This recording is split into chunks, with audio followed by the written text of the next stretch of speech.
Bonsoir, mesdames et messieurs, ici Marc-André Cossette, bienvenue à l'essentiel. La grève se poursuit. Depuis jeudi dernier, quelques 55 000 employés de Post Canada sont en débrayage. Résultat, des retards déjà ressentis par les Canadiens et les entreprises qui craignent les contre-coups pour leur livraison. Avec des pertes estimées à 10 millions de dollars par jour et une concurrence féroce d'Amazon et d'autres géants, la question se pose, quel avenir pour Post Canada? Pour en discuter, je reçois Annie Lesage, membre du comité de négociation de l'unité urbaine du syndicat des travailleurs et travailleuses de Poste. Madame Lesage, bonsoir. Bonsoir, M. Cossette. Alors, Madame Lesage, le syndicat affirme à n'avoir reçu aucune indication de la part du gouvernement des changements annoncés la semaine dernière. En même temps, les Canadiens et les entreprises se sentent eux aussi pris de court par la décision du syndicat de déclencher une grève immédiate. Alors, qu'est-ce que vous leur répondez à ces gens-là? Ben, d'aller en grève, c'est jamais la première solution. Je pense que c'est une réponse à l'annonce du ministre. Ça fait 21 mois qu'on est en négociation. L'annonce du ministre vient un peu contrecarrer la négociation selon nous. C'est les demandes de Post Canada que le ministre a mis en place. C'est bien malheureux d'être obligé d'aller en grève. Notre but, ce n'est pas de couper le service à la population. Ça a toujours été de livrer le courrier là, à travers le pays. Post Canada affirme perdre 10 millions de dollars par jour et serait en voie de perdre 1,5 milliard de dollars cette année. Est-ce que le syndicat accepte que Post Canada est à sec? Et qu'est-ce que ça signifie pour votre position à la table des négociations? Ben, c'est pas la première fois que Post Canada donne des gros chiffres comme ça. Dans le passé, on a réussi à contrecarrer les chiffres de Post Canada. On n'a pas d'où est-ce qu'ils proviennent, ces chiffres-là. Ceci étant dit, depuis 21 mois, comme je disais, Post Canada a envoyé les clients vers d'autres, vers nos compétiteurs et ses compétiteurs.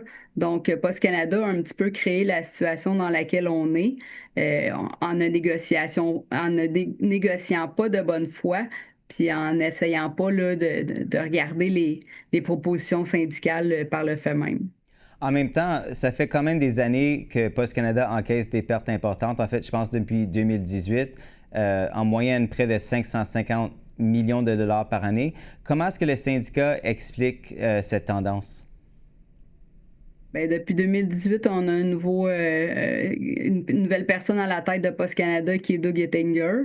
Et c'est depuis ce moment-là que les pertes ont augmenté. C'est pas de la faute des travailleurs, mais je pense que c'est une question de gestion, de bonus, d'investissements qui n'ont pas été faits à la bonne place. Ça fait des années que le syndicat demande de l'expansion de services, dont la banque postale. Qu'est-ce qui fait plus d'argent qu'une banque, une autre banque? Donc, Post Canada a voulu rester ancré dans son marché de courrier, de colis, pas voir plus loin. Puis je pense que ça l'a pas aidé là, la situation financière de Post Canada. Ce conflit de travail dure quand même depuis novembre dernier.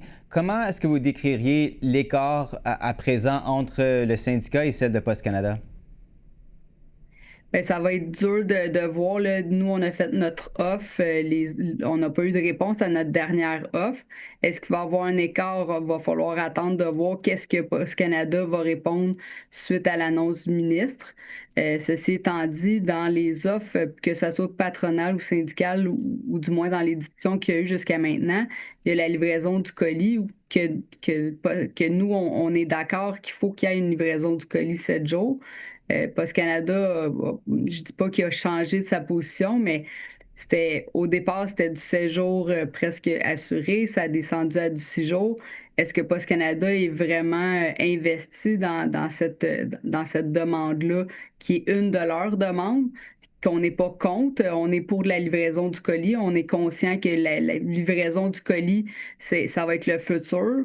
Ceci étant dit, qu'est-ce que Post Canada fait pour faire en sorte qu'on réussit à s'entendre à la table de négociation? Depuis le début, c'est leur façon ou pas de façon du tout. Donc, c'est ça qui est un petit peu plus difficile à la table de négociation. Vous avez justement évoqué la livraison des colis. Évidemment, Amazon et d'autres transporteurs privés ont changé la donne et livrent en soirée, pendant le week-end.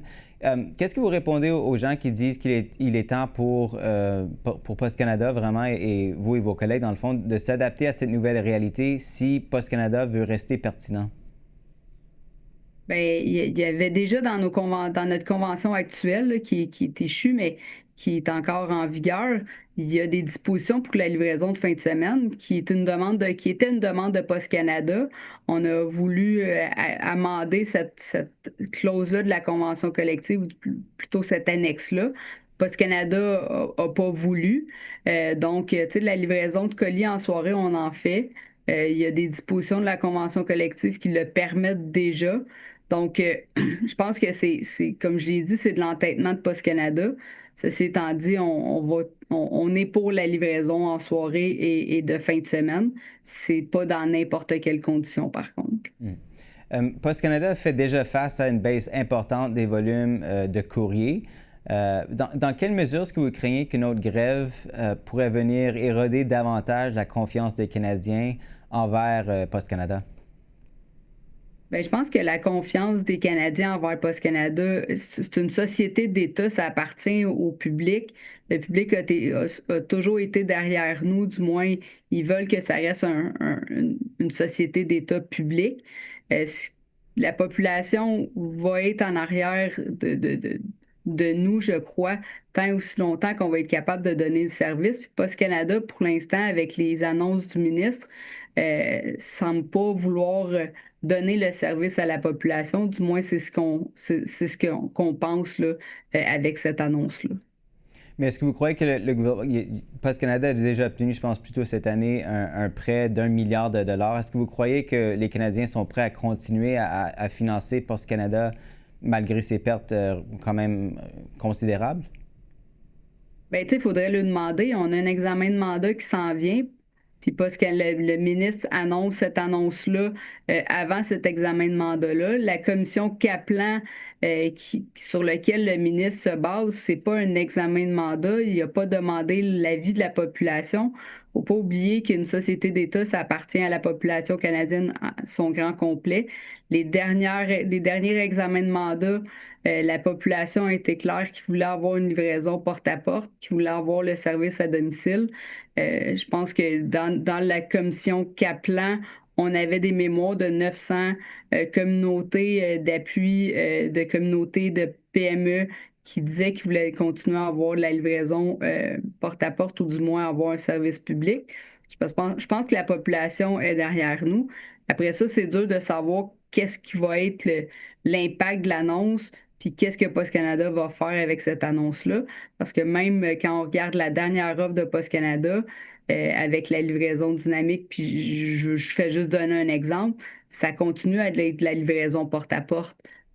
Avec la livraison de courrier, avec la quantité de courrier qu'il y a, malgré la baisse du volume de courrier.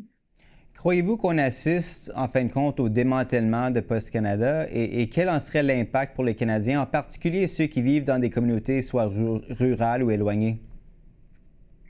Ben, est-ce que c'est le démantèlement? J'espère que non, ou du moins c'est pour ça qu'on se bat, pour pas que ça soit le démantèlement de Post Canada.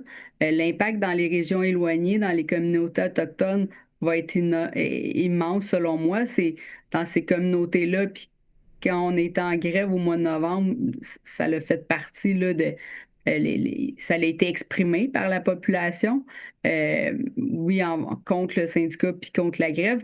Ceci étant dit, c'est des réalités quand même que ces communautés-là sont des communautés la seule façon qu'ils reçoivent certaines denrées, certains médicaments, c'est par la poste. Donc, si le ministre fait des annonces comme il le fait, avec des coupures dans les milieux ruraux, ben, c'est sûr que c'est une diminution de services là, à travers le Canada, entre autres dans ces communautés-là. Annie Lesage, représentante du syndicat des travailleurs et travailleuses des postes, merci encore une fois d'avoir été avec nous ce soir. Merci, M. Cossette.